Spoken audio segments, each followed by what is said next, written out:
ஒரு 24 வயசு பையனோட பிறப்புறுப்பை அறுத்து அவன் நெஞ்சில ட்ரில்லிங் மிஷினை வச்சு ஓட்ட போட்டு உடம்பெல்லாம் சைலன்சரை வச்சு சூடு பண்ணி அதுக்கப்புறம் அவன் நெஞ்சில ஆலப்பழக்கல்ல தூக்கி போட்டு 4 நாய்ங்க அந்த பையனை கொண்டிருக்கானுங்க.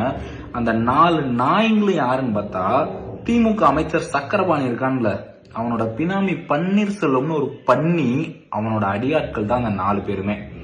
ஆளுங்கட்சின்ற கொம்ப வச்சுக்கிட்டு அவனுங்க ஆடுற ஆட்டத்துல இதுவும் ஒண்ணு. இந்த விஷயம் எந்த ஒரு news paper, media, social media எதுலையுமே வரல. அவங்க ஃபேமிலி தான் எனக்கு நேத்தே இந்த விஷயத்த போன் போட்டு சொன்னாங்க. இத பத்தி யாருமே பேச மாட்டேங்கிறாங்க. தயவு செஞ்சு நீங்களாச்சும் பேசுங்க. தமிழ்நாட்டுல இவ்வளவு பெரிய விஷயத்தவே மூடி மறைச்சிருக்காங்க. இத பேச போனா அந்த திமுக திருட்டு நாய்ங்க மிரட்டுறானுங்களாம், சங்க அறுத்து போட்டுருவோம், உங்க குடும்பத்தையே எரிச்சிருவோம், அதுல இருக்க பெண்கள் எல்லாம் பிராத்தல் கேஸ்ல உள்ள தள்ளிடுவோம் அப்படின்னு மிரட்டிருக்கானுங்க. இப்ப இந்த விஷயத்த நான் பேசுறேன், உன்னால என்ன மயிரை புடுங்க முடியுமோ புடுங்கிக்கடா திருட்டு நாய்ங்களா. இன்ன வரைக்கும் அந்த குடும்பத்துக்கு ஒரு நீதியும் கிடைக்கல, நிதியும் கிடைக்கல. ஏன் நீதி கிடைக்கலன்னா, அந்த சம்பவத்தை பண்ண அந்த 4 பேருமே அதே குடும்பத்துக்கு முன்னாடி சுத்திக்கிட்டு தர்றானுங்க.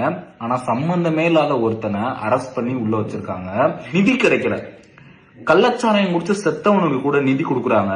அந்த குடும்பத்துக்கு இன்ன வரைக்கும் ஒரு 10 பைசா கூட நிதி கொடுக்கல. ஒரு படத்துல கூட இந்த அளவுக்கு ஒரு தன கொடூரமா கொல்ல முடியுமான்னு எனக்கு தெரியல. அந்த அளவுக்கு அவனுங்க மைண்ட்ல இருந்ததெல்லாம் 2 விஷயம் தான். ஒண்ணு கஞ்சா போதை, இன்னொன்னு நம்ம ஆளுங்கட்சியோட ஆளு. நம்ம என்ன தப்பு பண்ணாலும் நம்ம சுதந்திரமா வெளியே சுத்தலாம் அப்படின்னு சுத்திக்கிட்டு தான் இருக்கானுங்க அந்த 4 பேரும்.